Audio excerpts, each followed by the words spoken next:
great weekend. And last week, we did our episode on Wednesday about the sheer ridiculousness of the Trump trials.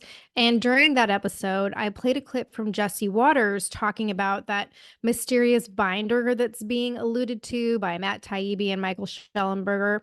And when Jesse was first talking in the clip, he was giving a brief history of the CIA and talking about how President Eisenhower had assigned Alan Dulles to be the first civilian director of the CIA in the 1950s.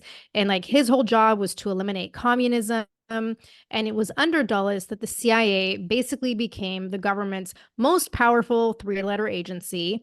And it was essentially made up of like ruthless assassins whose whole job was to protect capitalism from big bad Russia. And within a few months of being in office, Dulles orchestrated Operation PB, which was where the CIA was involved in a coup to take over Guatemala's democratically elected leader and replace him with a military dictator. Why? To protect American corporate interests. And so when I played this clip, I was like, that's totally interesting, but it wasn't the focus of that episode. And I think I even said on the podcast, Stephanie, like, oh, I could have skipped the first minute or two of that clip because it was super long. But my point in using it was to give some background on the Russia collusion hoax and how this binder reportedly contains key evidence that was never uncovered during the investigation. So then a few days later, I'm listening to Tucker Carlson's podcast, and he does an interview with Mike Benz. And it was like a total holy shit moment for me because we talk about government corruption on this podcast all the time. And we talk about how all the three-letter agencies are basically corrupt as fuck, right?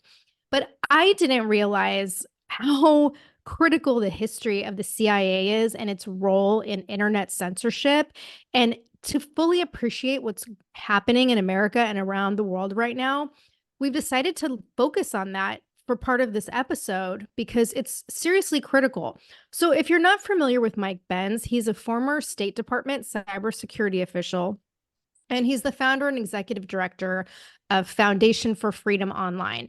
And he was talking with Tucker last week about how the military industrial complex is basically what drives censorship and election interference in the United States, which we all know is the opposite of democracy. So that's not a surprising revelation. And we talk about that all the time.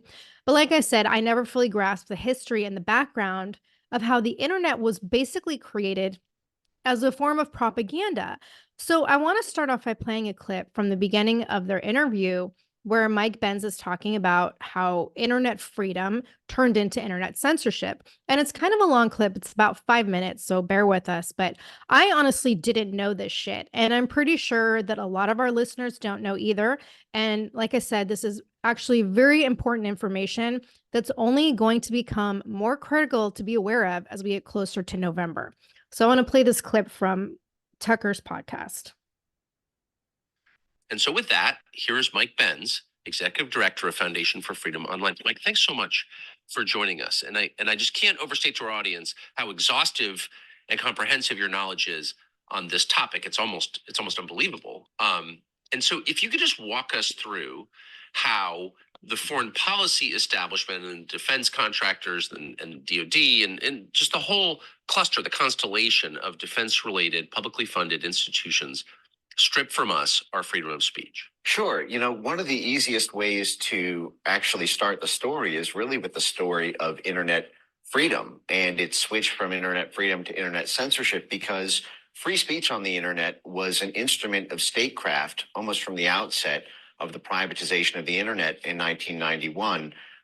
We quickly discovered through the efforts of the Defense Department, the State Department, and our intelligence services that people were using the internet to congregate on blogs and forums. And free speech was championed more than anybody by the Pentagon, the State Department, and our sort of CIA cutout NGO blob architecture as a way to support dissident groups around the world in order to help them overthrow authoritarian governments as they were sort of billed.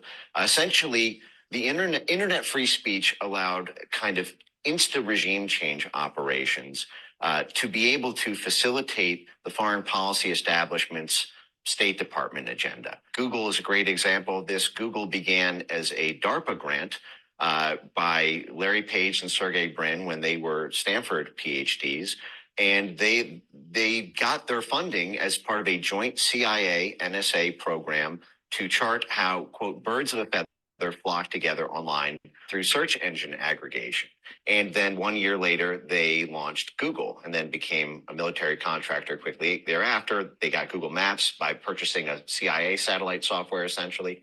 And the ability to use free speech on the internet as a way to circumvent state control over media in places like Central Asia or all around the world was seen as a way to be able to do what used to be done out of CIA station houses or out of embassies or consulates in a way that was totally turbocharged. And all of the internet free speech technology was initially created by our national security state.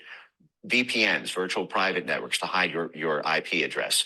Tor, the dark web, to be able to buy and sell goods anonymously. End-to-end encrypted chats. All of these things were created initially as DARPA projects or as joint CIA NSA projects to be able to help intelligence-backed groups to overthrow governments that were causing a problem to the Clinton administration or the Bush administration or the Obama administration.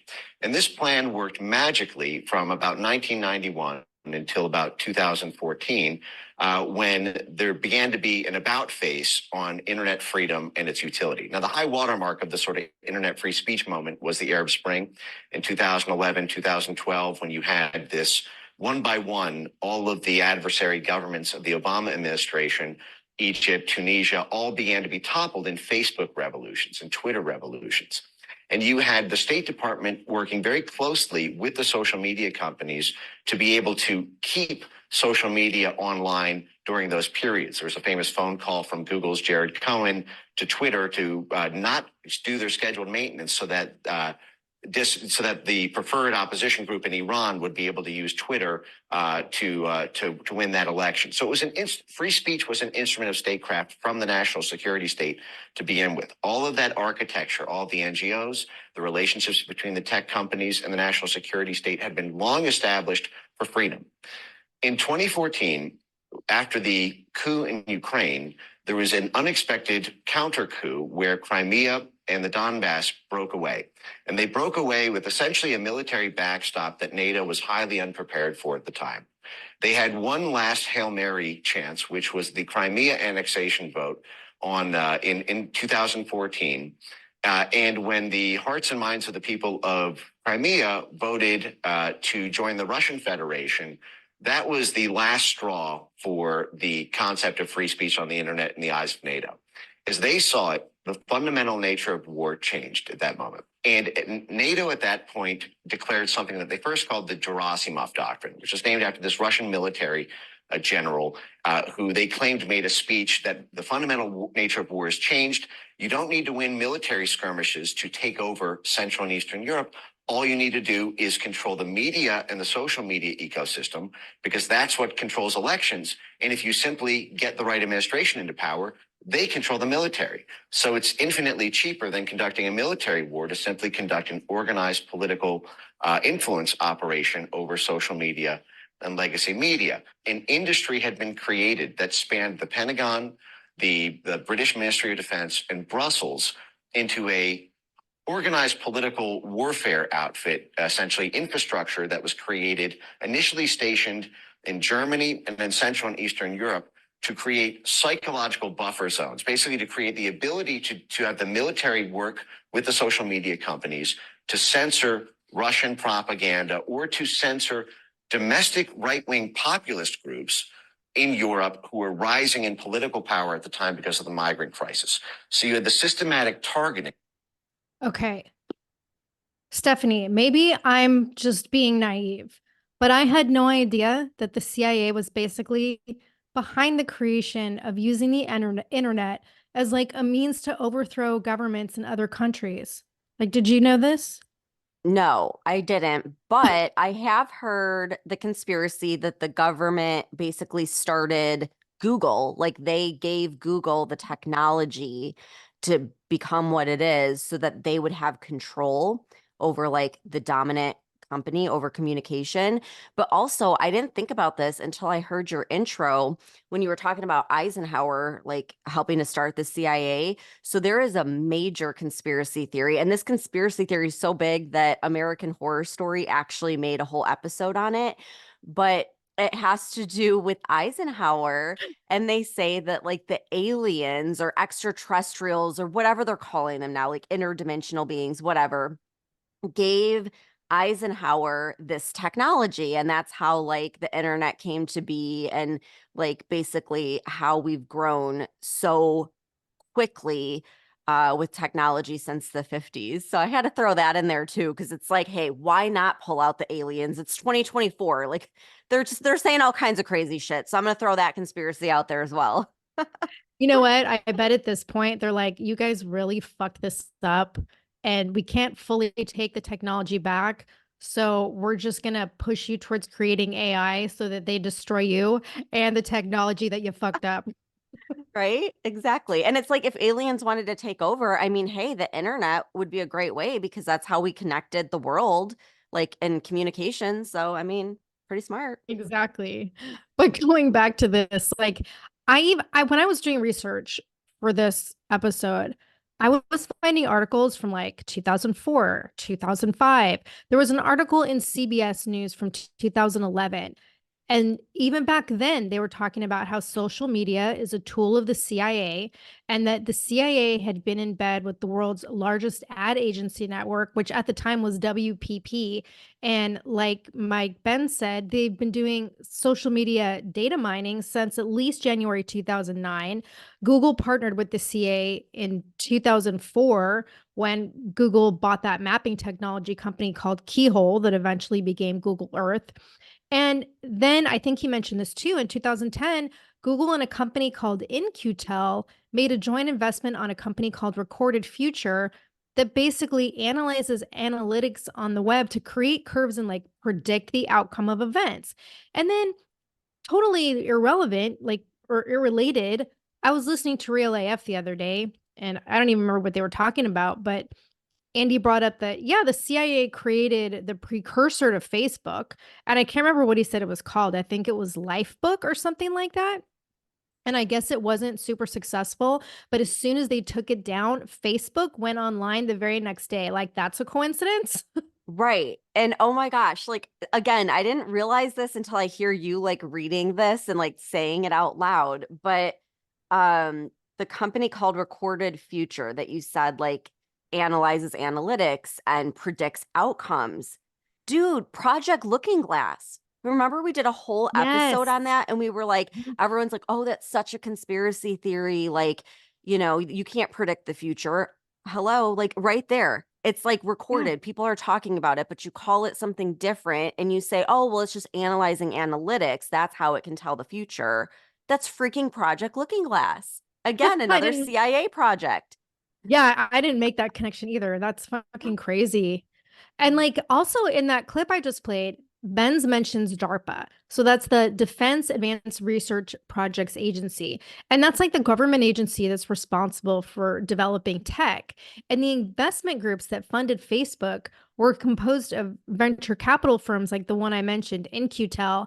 And all of these firms have ties to national defense. There's like Dr. Anita Jones, who is the director of defense research and engineering for the US DoD. She was an advisor to the Secretary of Defense, and she oversaw DARPA. And she was involved in this whole Facebook deal, right? So, like, if you guys want to know more about this, you can go online. Like I said, there are tons of articles from the early 2000s that kind of go into detail on all this stuff.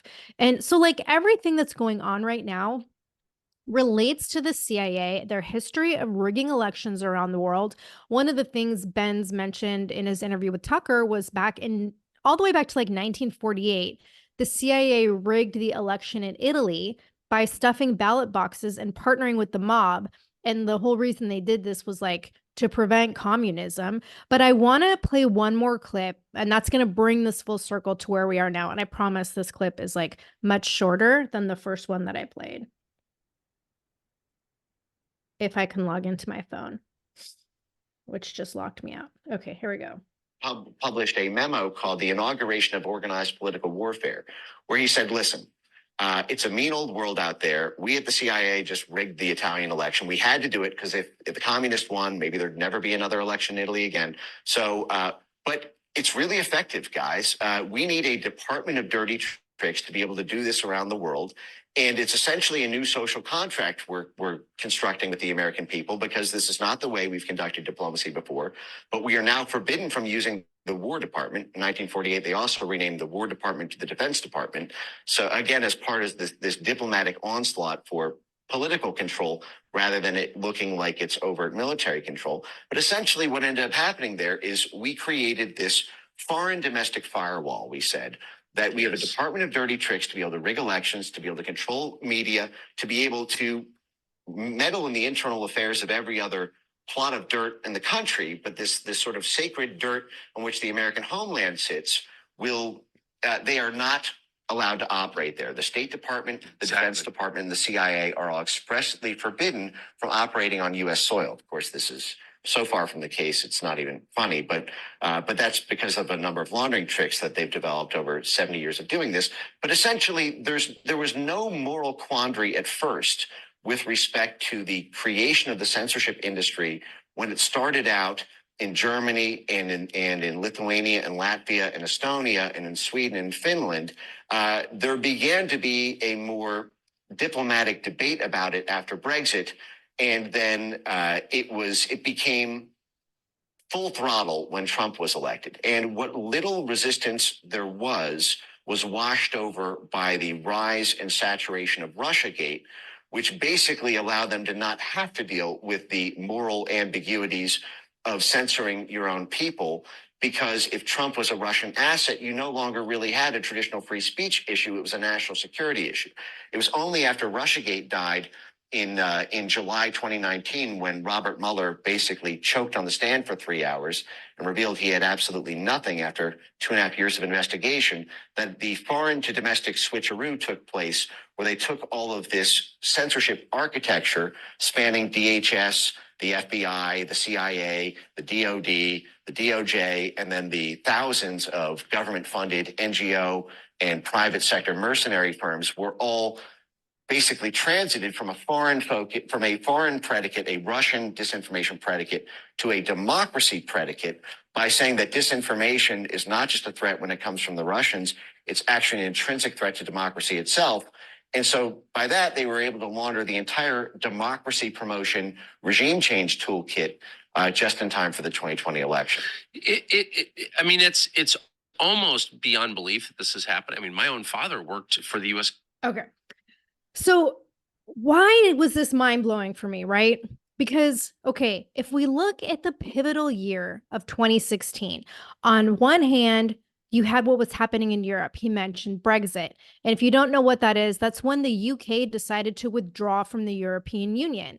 And so Benz was talking about how there was this fear not only of like Russian propaganda spreading from Eastern Europe into the West via the internet, but there was also the fear of propaganda from other countries trying to do what the UK did and create their own Brexit-style movements in Europe, which would put NATO and the EU at risk, right? So NATO starts putting out propaganda about how the biggest threat isn't invasion from Russia, it's losing domestic elections across Europe to right-wing populist groups of like working class people, because they were all campaigning for cheap Russian energy.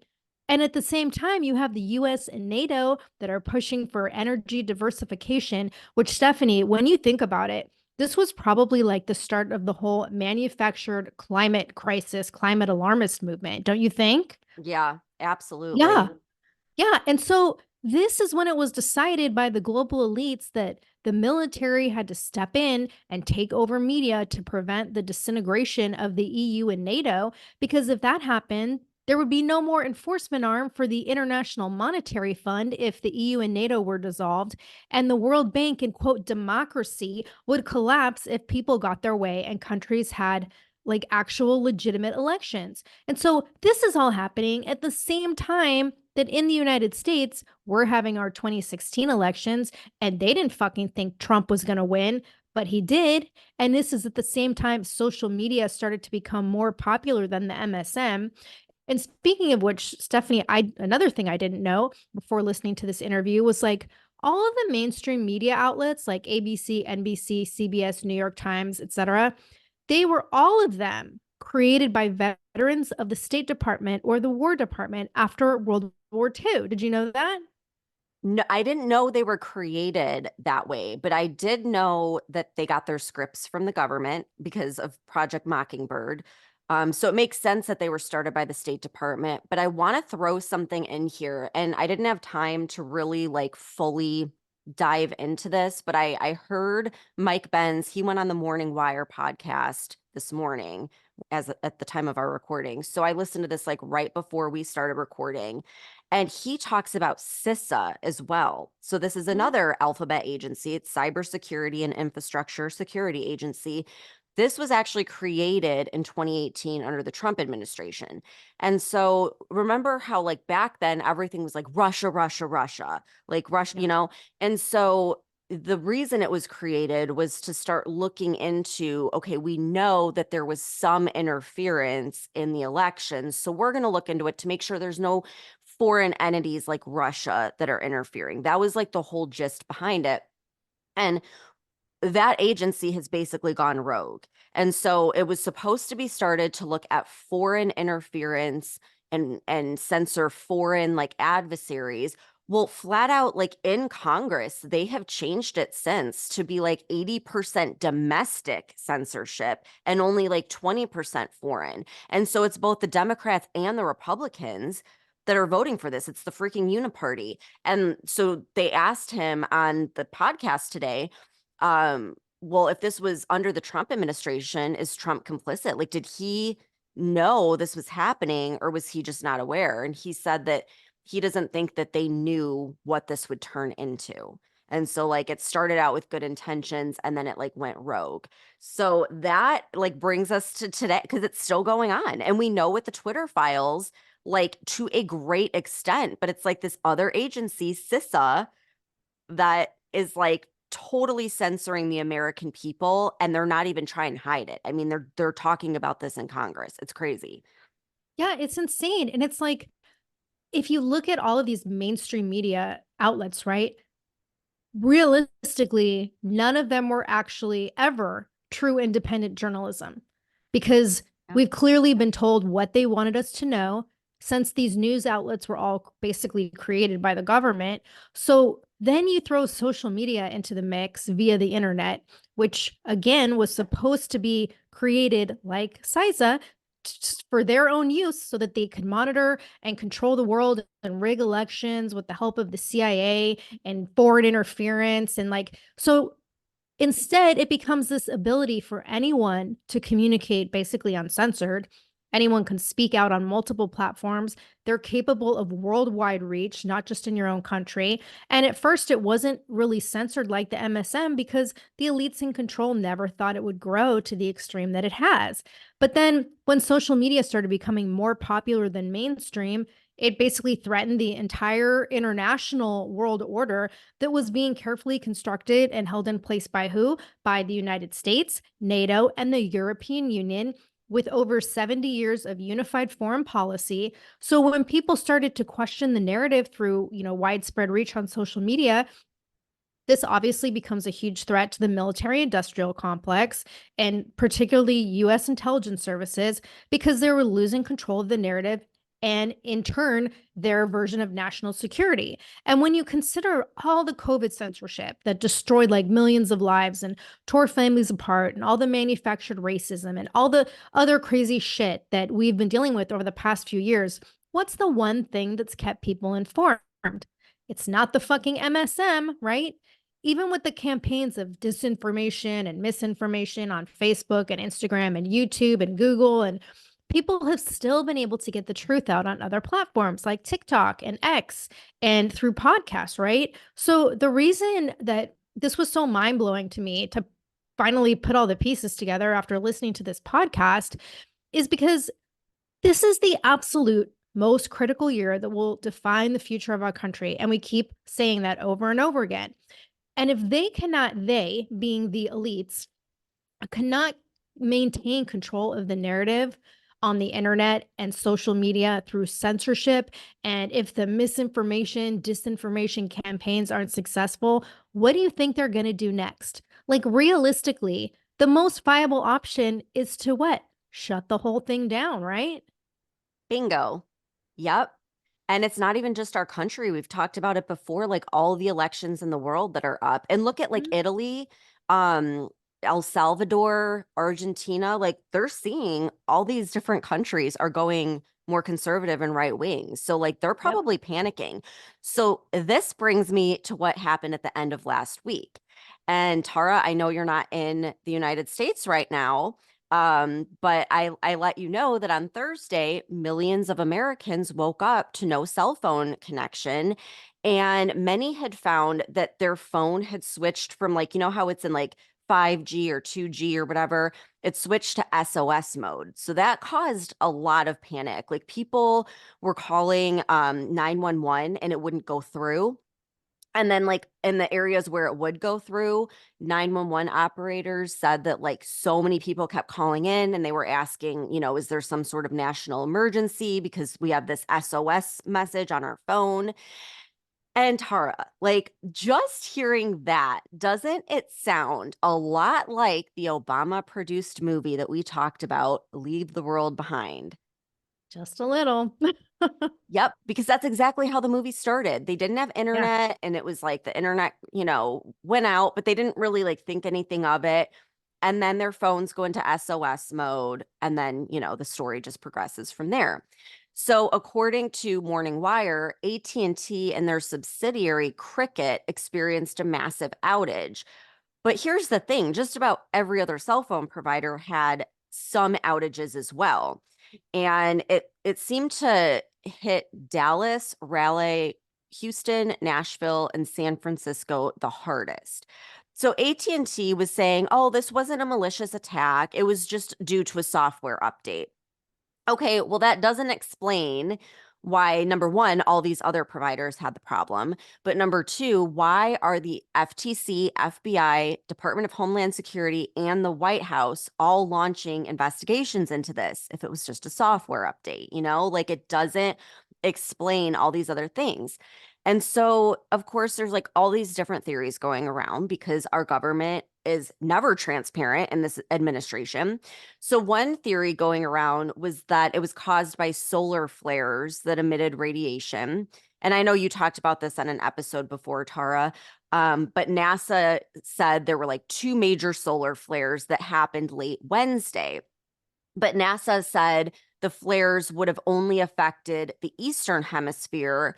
And according to Dr. Ryan French of the Solar Observatory, he said the solar flares was just a coincidence and like this had nothing to do with the cell phone outage.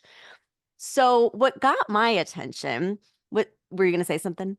Mm-mm. Oh, No. what got my attention is on X, Don Jr., Trump's son, posted, quote, "Does anyone believe this was a solar flare? Next, they'll tell us the stars aligned in retrograde or some crap, which made it worse. LOL. At this point, if you don't have a hard time believing anything the government is telling you, you must be living under a rock." But this is like, okay, what? The full moon was on Saturday, right? What are they going to Uh-huh. say? That this was like setting up for the full moon? Right. Totally. Yeah. I mean, we get into all the astrology stuff too. But if you guys don't follow him, Don Jr., like he is freaking Mhm. hilarious. Like you will laugh every single day. But anyhow, so he posts that and it caught my attention because I'm like, you know what? I would think he would know. I think that Trump knows a hell of a lot more than he revealed about like space and solar events. I mean, he said as much that he wishes he could tell us more. And I think that's why he created Space Force, you know? Yeah. And maybe he knows that NASA is like a total bullshit cover for laundering money, which is a whole rabbit hole that we will go down another day. And it's a deep one. But when Don Jr. calls bullshit on solar flares, like he's got my attention. And then we have Elon Musk, another person that I would think would know about solar flares. And he wrote on X, quote, "This is a test," end quote. Hmm. makes you wonder, right? This is a test. Okay, well, what does that mean? So I'm not sure if we talked about this before on the podcast, but Elon Musk is the biggest private contractor that works for the government for like everything he does at SpaceX. So like if anyone were to know what the hell happened on Thursday, it would be him. And I really don't know what to think about him. Like my gut tells me he's a good guy that truly wants free speech and the truth, but knowing he's tied in with like the government leads me to believe like maybe he is paid opposition or something.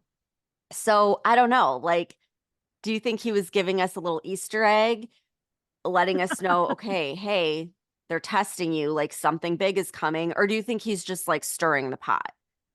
Well, I'm with you on the whole Elon Musk thing because, yes, not only is he like the biggest government contractor, he's a leader in this whole AI revolution, right? On one hand, Mhm. he's telling us about the dangers of AI while he's still creating all of these crazy robots and Yep. AI technology. So I have a hard time like reconciling where I stand with him. Right. Yeah. And then we have like what happened not that long ago, where FBI Director Christopher Wray warned that the CCP corporate proxies were targeting infrastructure and phone companies to take them down. And we know China has launched that like Vault Typhoon, which was that cyber operation aimed at like ports and gas pipelines and other infrastructure sites. And then you have Senator Marco Rubio, and he posted on X, I don't know the cause of the AT&T outage, but I do know it will be 100 times worse when China launches a cyber attack on America on the eve of a Taiwan invasion. And it won't be just cell service they hit. It will be your power, your water, and your bank, end quote. So my question is, are these legitimate warnings or are they just like priming us? You know, it's like psychology, like they're conditioning us for something that our own government is plotting. Because I do not trust Marco Rubio whatsoever. Like I know he's a Republican, I know he's from Florida, but my spidey senses go off with him. So for what it's worth, I take everything he says with a grain of salt. But like here's where my conspiracy brain is going with this, okay? What are the odds that in an election year, the biggest election year, like we've talked about, we're experiencing massive cell phone outages? Like, I really want everyone listening to put your thinking caps on here, okay? In all of the years that we have had cell phones, it just so happens that in the most important election of modern history, this happens. Like, use common sense. We have better cell phone service, more towers, better phones, faster internet, 5G, fiber optic cables. But now is when we have a massive outage, not in 1995 or Y2K or like when we had those big clunky phones and like no cell phone towers anywhere, right? So, like, this leads me to believe that it absolutely is like some type of a cyber attack. It seems pretty damn obvious. But the question is, who's the attacker? Right? So, like, according to our government, the CCP is most likely. And yeah, probably. But again, my conspiracy brain goes elsewhere because think about it. Like, how many times have we said that the powers that be have made it crystal clear that they will stop at nothing to make sure that Trump never gets back in the White House? Like we know, Mhm. we're fully expecting them to do something. Then in an election year, this administration that's been so soft on China for the past 3 years is all of a sudden now they're going to be transparent with the American people and say, oh, no, no, no, the CCP is doing cyber attacks. Like, Yeah, it's a little weird, right? we'll let their spy balloons travel over the country for days and Right? not give a shit. But Oh, it's now just they're a doing weather cyber balloon. attacks. It's a weather Yeah. balloon. But now they've been attacking us for like, what did they say? Like 5 years or something. And like, we Yeah. just now are finding out about it. So, like, would they benefit? Who, like, you got to ask yourself, who would benefit from a cyber attack in an election year? The American government. And like, would the CCP? I mean, yes, in a way, but also we purchase a lot from them. So, like, you know what I mean? Like, I don't know. It's looking a little fishy here. And so, is this just a test or like a warning of a much bigger attack that's coming? I believe so. just like Elon Musk said. I think they primed us again. It's like you got to go back to psychology, and if you understand anything about the subconscious mind, it understands a lot more than you do consciously, and they prime us in the media with things that are coming so we don't flip out and revolt. And so I think that Christopher Wray's announcement with like the CCP attacking, our infrastructure and our phone infrastructure was them priming us. And then they do like this, this little attack on one day to kind of see how we react. They're testing it out. They're seeing if they can get away with it. They're seeing if we're going to blame China or solar flares or whatever. And then I see like two possible scenarios. So it's like closer to the election, they take down service, declare a national emergency, and just make it impossible to vote. Or this opens up an opportunity to say that, well, due to a cyber attack, there was actually election interference, and that prevents Trump from taking office because they say like, oh, they hacked into our elections or something, So like with everything we just heard from Mike Benz on Tucker, like, does this really seem so far-fetched that it's our own government? No, and you know what just came to my mind while you were talking, and I was thinking like, okay, we've talked before about how all of these elites and power players are building their private bunkers. Mhm. And maybe it has nothing to do with an attack from the outside. Maybe it has to do with when the American people riot after finding out that it's our own government that's fucking us, which we already know. But when it becomes like widespread knowledge that it's our government that's responsible for all of these, quote, foreign attacks.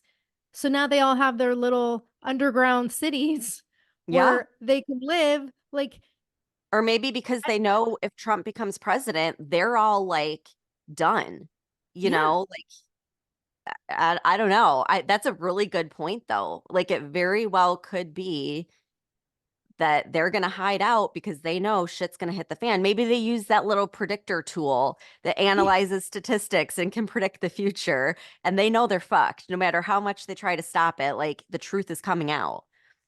And that's the thing. It's like the government can, you look at this throughout history, any fucking country. It may take 50 years, 100 years, but every government gets toppled at some point because when enough people are over it and enough people revolt, there's a regime change. And Mhm. so now we have evidence that the CIA has been controlling every government's regime change for the last 70 years. And if you don't pay attention to the news, like you don't see what's happening around the world. There's so much fucked up shit going on in America right now. But again, being in Europe, I get news articles all the time about things going on here. And we talked about this with all these trucker protests. They're having them in the Czech Republic now. They just had a massive farming protest in Prague over the weekend with like hundreds, maybe it was thousands of these tractors in the streets, just like in Germany, just like in France, just like in Spain.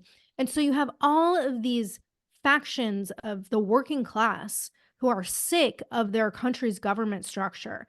And I just feel like the only way that's really left for the government to maintain control is they're either going to have a massive like civil wars within countries where it's the people against the military industrial complex, or world wars, or what's the easy way to do this without that much bloodshed? You fucking shut down the internet.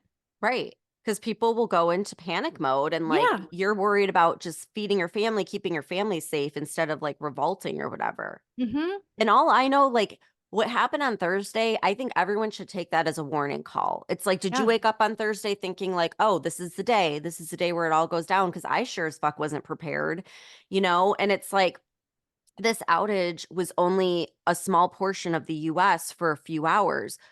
What would you do if it affected the entire US for days or weeks or months? Yeah, You you know? can't get any information. You can't Yeah, talk to family members. You have no right, idea. You don't even know what's going on 10 miles from your house, right, right? You have right. no fucking clue. Yeah. So it's like, if you're one of those people that is laughing at like preparing and stocking up on essentials, now would be the time to like take it seriously, because hello, like it's right here in our face. They're showing us what can happen. And it's a serious threat. And next time it will probably hit us much harder.